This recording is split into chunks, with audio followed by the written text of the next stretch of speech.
पहला काम करेगी वो पढ़े लिखे नौजवान भाई और बहनों को 1 करोड़ नौकरी देने की बात करती है। हम जो वृद्धा पेंशन आज 400 रुपये उसको बढ़ा के 1000 रुपये करने वाले हैं। जो मोदी जी आज गैस सिलेंडर 1200 रुपये का दे रहे हैं उसको हम 500 रुपये करने वाले हैं। 200 यूनिट बिजली भी हम लोग फ्री में देने वाले हैं। और सबसे ज़्यादा हम महिलाओं के लिए हमारी सरकार ने सोचा है, इंडिया गठबंधन की सरकार ने, कि रक्षाबंधन के त्यौहार पे उनको 1 लाख रुपए की सहायता राशि दी जाए। तेजस्वी ने जो वादा किया उसको उसने पूरा कर दिया है।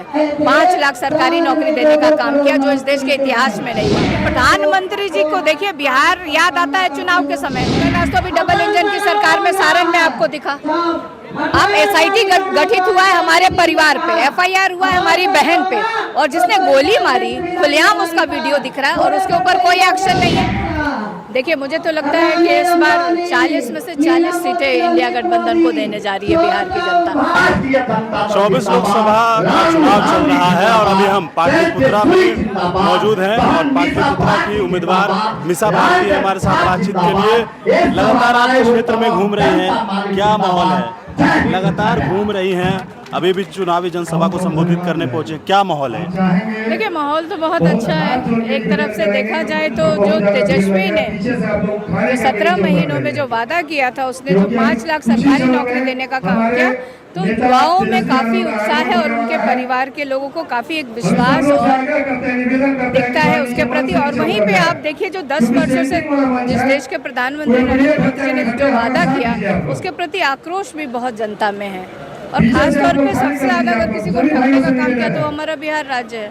आपके विरोधी जो हैं वो इन दिनों लगातार जो है वो अलग तरीके का बयान दे रहे हैं, जेल की बात कर रहे हैं। देश के प्रधानमंत्री नरेंद्र मोदी तेजस्वी यादव, लालू प्रसाद यादव को जेल में डालने की बात कर रहे हैं। देखिए, इनके पास कोई मुद्दे हैं नहीं और जनता के मुद्दों से इन लोगों को कोई लेना देना है नहीं। हम लोग जनता के मुद्दों के साथ जा रहे हैं। हम जनता की जो परेशानी है, जो 10 साल में जनता बेहाल हुई है, हम उन मुद्दों को लेके जा रहे हैं। हम कह रहे हैं हमारी सरकार इंडिया गठबंधन जो पहला काम करेगी वो पढ़े लिखे नौजवान भाई और बहनों को 1 करोड़ नौकरी देने की बात करती है। हम जो वृद्धा पेंशन आज 400 रुपये उसको बढ़ा के 1000 रुपये करने वाले हैं। जो मोदी जी आज गैस सिलेंडर 1200 रुपये का दे रहे हैं उसको हम 500 रुपये करने वाले हैं। 200 यूनिट बिजली भी हम लोग फ्री में देने वाले हैं। और सबसे ज़्यादा हम महिलाओं के लिए हमारी सरकार ने सोचा है, इंडिया गठबंधन की सरकार ने, कि रक्षाबंधन के त्यौहार पे उनको 1 लाख रुपए की सहायता राशि दी जाएगी। तो और वहीं पे आप देखिए कि प्रधानमंत्री जी कभी परिवारवाद, कभी भ्रष्टाचार, कभी क्या खाना है, क्या पहनना है,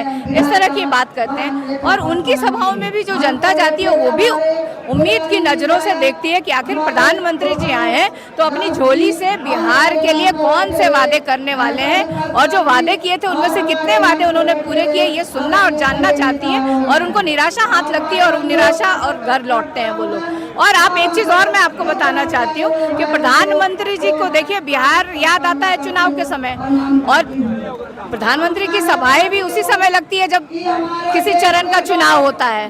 और वो कहीं ना कहीं उनकी सभाएं इंडिया गठबंधन को फायदा करके चली जाती है, क्योंकि 10 साल के किए हुए उनके वादों को और उनके चेहरे को देख के जनता आक्रोशित होकर के और इंडिया गठबंधन के प्रत्याशी का बूथ पे जाके बटन दबा के उनको आशीर्वाद देती है जीतने के लिए। राम कृपाल यादव ने कहा कि जो खड़ा हुए हैं 2 बार पहले से भी खड़ा हुए हैं, क्या फर्क पड़ता है?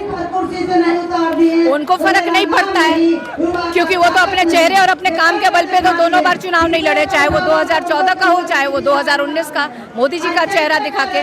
लेकिन इस बार भी मोदी जी का चेहरा देश की जनता नकार चुकी है। प्रधानमंत्री आते हैं और लगातार इस बात को कह रहे हैं कि अगर लालू प्रसाद यादव को वोट दिया तो जंगल राज वापस आ जाएगा। देखिए, जंगल राज तो अभी डबल इंजन की सरकार में सारण में आपको दिखा। अब SIT गठित हुआ है हमारे परिवार पे, FIR हुआ है हमारी बहन पे, और जिसने गोली मारी खुलेआम उसका वीडियो दिख रहा है और उसके ऊपर कोई एक्शन नहीं है। यही डबल इंजन की सरकार है। और गरीबों के राज को ये लोग जंगल राज कहते हैं। छपरा में जो घटनाएं घटी, अब तक 3 लोगों की मौत हो गई इसमें, लेकिन उसके बावजूद भी आप ही के माता जी जो पूर्व मुख्यमंत्री राबड़ी देवी हैं, उनके बॉडीगार्ड को सस्पेंड किया गया ना कि SIT गठित करके हमारी जांच हो रही है, जबकि जांच वहाँ होनी चाहिए थी। लेकिन हम लोग इससे उम्मीद क्या कर सकते हैं? ये लोग वही लोग हैं, दूसरे के ऊपर आरोप लगाते हैं, और जो नेता उनके साथ जाके मिल जाते हैं तो स्वच्छ सभी के हो जाते हैं। क्या उम्मीद किया जाए इस बार, क्योंकि अब 6 चरण के चुनाव हो चुके हैं, आखिरी चरण में आपका भी चुनाव है, कितने सीटें इंडिया अलायंस? देखिए, मुझे तो लगता है कि इस बार 40 में से 40 सीटें इंडिया गठबंधन को देने जा रही है बिहार की जनता, क्योंकि 2 बार इन लोगों को देख चुकी है। भारी संख्या में इन लोगों को दिया गया, लेकिन जब ये लोग जीत के जाते हैं बिहार के लिए बिल्कुल भी नहीं सोचते, बिहार के विकास के लिए, बिहार के डेवलपमेंट के लिए कोई काम नहीं करते। तेजस्वी यादव को लगातार टारगेट किया जा रहा है तमाम लोगों के द्वारा। मोदी जी डर गए हैं, क्योंकि मोदी जी ने वादा किया था कि प्रत्येक वर्ष 2 करोड़ नौकरी देंगे, जो कि इन 10 वर्षों में 20 करोड़ होता। और तेजस्वी ने जो वादा किया उसको उसने पूरा कर दिया है। 5 लाख सरकारी नौकरी देने का काम किया, जो इस देश के इतिहास में नहीं हुआ। और प्रधानमंत्री को हेलीकॉप्टर से सड़क पे ला दिया है। 2 रातें बितानी पड़ी है प्रधानमंत्री जी को बिहार में। अब तो मुझे लगता है कि कहीं भाजपा वाले प्रधानमंत्री को बीएलओ बना के ना छोड़ दे। अगले चुनाव में घर घर पर्ची बांट के दिखेंगे झोला उठा के हमारे प्रधानमंत्री। आरोप लगा रहे हैं कि अधिकारी से मुलाकात कर रहे हैं प्रधानमंत्री, अधिकारियों से मुलाकात कर रहे हैं तेजस्वी यादव। बिल्कुल बिल्कुल, कहीं ना कहीं देखिए, ये लोग हमेशा बेईमानी करके, छल करके, प्रशासन तंत्र का इस्तेमाल करके, धन बल का इस्तेमाल करके, लेकिन इस बार देश की जनता चलने नहीं देगी, बिहार की जनता चलने नहीं देगी, क्योंकि बिहार की जनता जो जन बल है वो इंडिया गठबंधन के साथ है, तेजस्वी के साथ है, राष्ट्रीय जनता दल के साथ है। इंडिया गठबंधन को कितनी सीटें? 40 में 40। इंडिया गठबंधन को मतलब पूरा देखा जाए तो हमारी सरकार बन रही है, हमारी सरकार देश में बन रही है। बिल्कुल, तो इंडिया अलायंस की सरकार बन रही है, मीसा भारती है। और अभी फिलहाल हम पाटलिपुत्रा लोकसभा क्षेत्र में थे। सहयोगी अभिजीत के साथ मैं रंजन सिंह।